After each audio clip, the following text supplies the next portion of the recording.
Assalamualaikum warahmatullahi wabarakatuh. Waalaikumsalam warahmatullahi wabarakatuh. Pak Guru, di episode kali ini saya langsung membuka dengan ada dua dukungan Pak Guru di Saweria Gembulikum. Ada ya, aduh, terima kasih banyak ya, hatur nuhun. Yang pertama dari Feti, dia cuma bilang semangat Pak Guru. Nuhun. Sama dari Novrian Dias, dia bertanya nih, Pak Guru, saya bingung apa bedanya kritik dan gibah. Oh, sangat berbeda ya. Sangat berbeda. Oke, kita jelaskan sekenyat demi sekenyat. Pak Guru kan sering mengkritik, apakah itu termasuk menggibahkan Nah, pemerintah? betul. Dan banyak masyarakat kita yang ketika saya menyampaikan kritik, ini kok konten gibah. Nah, ini kesalahan fatal. Jadi saya jelaskan sedikit karena memang di Indonesia itu banyak yang menyalahartikan. Gini ya. Gibah itu artinya ngomongin aib orang lain. Aib itu apa? Aib itu adalah dosa pribadi. Kalau dosa sosial itu bukan aib. Dan membicarakannya berarti boleh. Misalkan ginilah contohnya ya, Kang Yaya. Dirimu nonton video yang aneh-aneh. Misalkan persetubuhan antara manusia dengan gurita di internet. Saya ngintip dan saya melihat. Nah, itu aib. Ketika saya bocorkan kepada orang lain, saya dosa. Karena itu berarti gibah. Karena apa? Karena itu dosa pribadi. Gak ada yang dirugikan. Gak ada yang menjadi korban. Itu sepenuhnya adalah antara dirimu dengan Tuhan saja. Ketika saya bocorkan kepada orang lain, itu aib. Itu gibah. Itu gibah. Nah, ketika aib itu dibicarakan, itu gibah. Ketika misalkan ada dirimu, itu jadi kepala desa. Lalu nilep uang rakyat. Uang bansos ditilep 100 juta rupiah. Nah, saya tahu itu. Maka ketika saya menceritakannya, itu bukan gibah. Itu kewajiban saya untuk menceritakannya. Karena itu bukan dosa pribadi. Itu ada orang yang dianiaya. Ada orang yang dizolimi. Yaitu orang yang hak-haknya diambil sama kepala desa. Maka ketika saya menceritakan itu, membocorkan itu, saya jadi pahlawan. Dan itu adalah sebuah kewajiban. Bukan gibah. Tapi Bukan kalau gibah. gini Pak Guru, ngomong-ngomong video tadi, contohnya nonton orang, Pak Guru melihat orang nonton video aneh-aneh misalkan. Tapi gimana kalau ada orang nonton video aneh-aneh, dia anggota parlemen, di rapat, terus ketahuan, ketika kita membicarakan orang tersebut, apakah termasuk gibah atau tidak? Ya. Karena kan sempat kejadian tuh. Ya. Berarti ketika kita ngomongin dia gibah. Iya. Meskipun dia anggota parlemen dan di dalam rapat pun. Kalau dia anggota parlemen dan dia rapat dan dia terlihat nonton video yang aneh-aneh, berarti Tuhan membuka aibnya. Berarti dia punya dosa besar yang akhirnya membuat Tuhan itu membuka aibnya. Ya udah, selesai di situ. Tapi ya saya secara pribadi tidak akan membicarakan itu. Kecuali saya akan membicarakan kalau misalkan terkait dengan urusan-urusan publik. Bahwa dia ternyata sedang main judi online, misalkan. Nah, kalau judi online itu beda cerita. Judi online itu harus diwartakan. Karena apa? Karena orang yang kecanduan judi online itu cenderung korup. Cenderung menghalalkan segala cara. Orang yang ada di jabatan publik itu sangat rentan dan sangat rawan kalau dia pecandu judi online. Nah, misalkan begitu. Nah, jadi itu bisa kita gunakan untuk memecat dia gitu. Ya sebenarnya begitu. Nah, jadi balik lagi ya, gibah itu ngebicarakan aib orang lain, terlepas apakah benar atau salahnya. Misalkan ya, saya tuh sangat keras dan sangat mengkritik Pak Habib Rizik sejak beliau itu masih besar sampai masih kecil, seperti sekarang gitu ya. Gitulah, besar sampai masih kecil. Tapi ketika ada kasus misalkan dengan yang itu ya saya tidak akan komentar. Dan saya tetap akan bilang bahwa mau itu benar, mau itu salah, itu bukan urusan saya.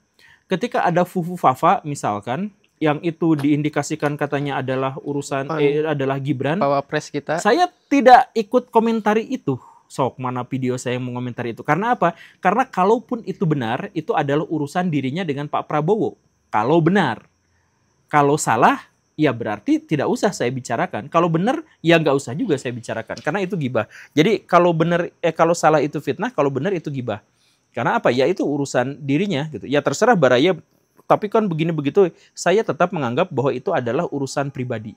Tapi tipis nggak sih Pak Guru kalau misalkan antara gibah dan kritik, kalau misalkan yang kita omongin itu pejabat yang tadi, kayak misalkan nih Ridwan Kamil yang dalam tanda kutip skandal dengan si perempuan, kalau kita bahas itu termasuk gibah atau urusan publik? Gibah. Makanya saya tidak bahas itu. Makanya waktu itu Pak Guru sudut pandang perempuan yang dijadikan.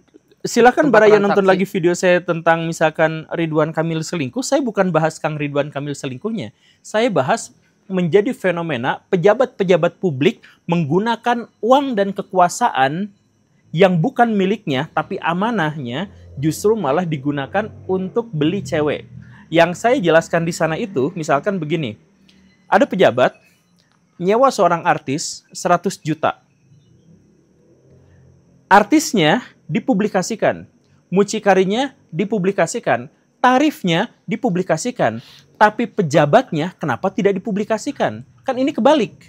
Buat si artis itu aib, nggak usah dipublikasikan juga nggak apa-apa, tapi pejabatnya itu penting untuk diungkap. Kenapa coba? Karena gaji pejabat tidak ada yang 100 juta rupiah, kecuali Gubernur Bank Indonesia. Gubernur BI ya atau yang sekitar itu gitu. Yang gede-gede gitu. Kalau misalkan yang B aja, misalkan menteri, anggota DPR, itu gajinya kisaran 50 juta atau kurang dari itu. Kalau misalkan dia sewa cewek satu malam kencan itu 100 juta rupiah, berarti harus diselidiki. Karena itu ada duit yang diamanahkan padanya yang berpotensi dipakai untuk hal yang aneh-aneh. Nah, jadi justru dalam cerita Kang Emil itu, saya ajak kok dunia kebalik gitu. Kalau menyangkut masalah-masalah pribadi seperti si perempuan itu yang melacurkan diri, itu yang dipublikasikan, sedangkan pejabatnya sampai sekarang tidak dipublikasikan. Nah, itu. Nah, beda lagi dengan kritik. Kritik dengan gibah tuh bahkan jauh lagi. Kritik itu artinya menyampaikan ketidaksetujuan atau menyampaikan sesuatu yang bernada negatif, tapi dengan argumentasi. Nah, itu kritik. Kritik harus ada solusinya nggak Pak Guru? Menurut tidak. Pak Guru? Kritik tidak usah ada solusinya. Kalau ada solusinya itu bagus. Sangat bagus. Tetapi secara definitif tanpa diberikan solusi pun itu sudah menjadi sebuah kritik. Karena apa? Karena sebenarnya di tengah-tengah kritik tuh setengah solusi itu ketahuan. Jadi misalkan gini nih. Pak Prabowo dikritik sama saya. Pak, itu pejabat-pejabat Bapak itu terlalu banyak dan tidak bisa dikontrol. Begitu aja. Saya nggak pakai solusi. Ngeritik aja kayak gitu. Tapi kan setengah solusinya ada. Yaitu, oh berarti pejabat saya kebanyakan. Solusinya apa? Ya pejabat saya sedikit kan, efisiensi gitu. Gitu kan? Nah itu jadi sebenarnya kritik itu bahkan tanpa solusi yang disampaikan secara eksplisit, itu setengah diantaranya itu sudah ada solusinya. Jadi ya walaupun baru setengahnya gitu. Jadi nggak harus ya kadang kritik doang, kasih solusi dong lah. Iya, tapi enggak, definisinya kritik itu udah masuk. Definisinya doang gitu. Nah, kalau kritik dibandingkannya bukan dengan gibah, tapi kritik itu dibandingkan dengan hujatan. Nah, jadi pertanyaan yang lebih tepat, apa bedanya hujatan dengan kritikan? Nah, kalau gitu masuk. Apa bedanya, Cik? Ini bukan bedanya karena dari niat. Bukan. Dari niat nggak? Tendensi Bukan. gitu orang? Bukan. Dari apa tuh? Kebencian tuh bisa mengkritik, kebencian bisa menghujat. Menghujat itu tanpa argumentasi. Goblok lu tolol. Nah, itu hujatan. Itu kayak gak ada argumentasinya kan. Tapi kalau misalkan Anda tuh bodoh, coba kalau misalkan anggarannya digunakan untuk gini, ini kan, nah itu kan kritik. Itu ada argumentasinya. Kritik itu ya apa ya? Menguji gitulah, kurang lebihnya itu. Menguji apakah sesuatu itu masuk akal atau tidak, sesuatu itu relevan atau tidak gitu. Makanya bisa didiskusikan karena ada argumentasinya. Dalam hal apapun kritik mah harus ada ya berarti Pak Guru ya. Harus ada argumentasinya. Coba kalau misalkan Anda bodoh gitu. Diskusinya kumaha? Kan nggak bisa. Kecuali misalkan Anda bodoh kalau misalkan melakukan hilirisasi dengan cara seperti ini. Oh, enggak gitu. Ya ini kan, nah itu kan bisa panjang kan. Jadi ada forum diskusi di situ yang terbangun. Gitu. Tapi kalau misalkan Anda jelek, ya terus apa? Terus apa? Jadi terus gimana kan mematikan argumentasi, mematikan diskusi. Gitu. Sama ini Pak Guru tadi kita nge-mention soal pelacuran. Saya mau bertanya dengan Pak Guru, sering lihat gak berita-berita penggerebegan hotel-hotel bintang 3 ke bawah, kayak penginapan yang gerebek gitu. Menurut Pak Guru yang Satpol PP lakukan itu mengganggu hak privasi atau Ya itu cari muka aja. harus gak sih mereka tuh ngegerebek orang, kan itu mah urusan dia sama Tuhan ya gitu. Bahkan dalam Islam itu tuh dilarang. Ya karena apa? Ya karena nyari aib orang lain, itu berarti kan. Ya udah, jadi harusnya kayak gimana? Ya harusnya itu pertama kalau mau ya yang digerebeknya juga bintang 5 sekalian. Yang digerebek, iya kan? Nggak akan kayaknya. Nah itu masalahnya. Iya. Yang digerebek itu yang tadi itu, yang 100 juta, yang 150 juta, itu artis-artis itu silahkan digerebek. Tapi kenapa yang fakir miskin doang? Ya kita cari yang paling lemah untuk menaikkan pamor kita bahwa kita itu adalah orang yang soleh. Orang yang memberantas kemaksiatan dan kejahatan. Makanya yang digerebek itu adalah yang bawah-bawah. Gitu kan. Tapi mereka tuh dasarnya apa ya ngegerebek-gerebek itu kan di sekitaran kita nih 3 apartemen. Kan sering ada pemberitaan digerebek-gerebek nih yang di Soekarno-Hatta. Iya. Itu dasarnya untuk mencegah apa sih? Penyakit masyarakat. Dah itu mah urusan. Gini nih, penyakit masyarakat itu diantaranya adalah perselingkuhan. Ini itu penyakit masyarakat. Kalau perselingkuhan itu ada korbannya. Itu urusan publik. Tapi kan disebut perselingkuhan tuh kalau misalkan si dianya sudah salah satunya udah nikah, itu disebut berzina kan secara hukum. Iya. Tapi kalau misalkan dianya sepasang pemuda, ya itulah makanya selesai sampai di situ seharusnya. berarti caper lah ya, anggap raja-raja gitu lah ya. Iya itu asli, itu caper aja. Ini Pak Guru kan kita 2 hari setelah Idul Adha. Iya. Ada sebuah kejadian yang ini dari follower Instagramnya Guru Gembul. Dia meminta untuk Pak Guru tolong lihat ini dong, wakili apa yang mau saya katakan. Nah, wakili apa Iya, yang dia ngerasa kayaknya apa yang mau dia sampaikan sama dengan Guru Gembul. Hewan korban sapi yang dikorbankan oleh jamaah kami tertulis atas nama Muhammad Musofa bin Jalal Sayuti. Pas dicek ternyata beliau adalah salah satu pemberi korban pada tahun ini di RT 0201. Ini berada di paru-paru hati ekor sapi yang dikorbankan hari ini. Sebagai bentuk penguatan, kami persilakan Bapak Yusman yang beliau langsung yang menseset daging sapi ini. Mana tulisannya? Silakan. Enggak ada di situ, ada enggak? Lah, tulisannya. Tulisannya pakai bot marker. Ada kan tulisannya kan? Ada. Ngaco. Nih, udah. Itu mah beres, selesai. Itu mah pakai bot marker eta nu 10 ini ribuan. Yang komentarnya Masya Allah. Apa tuh? Masya Allah. Aduh. 2025 loh masih ada yang percaya.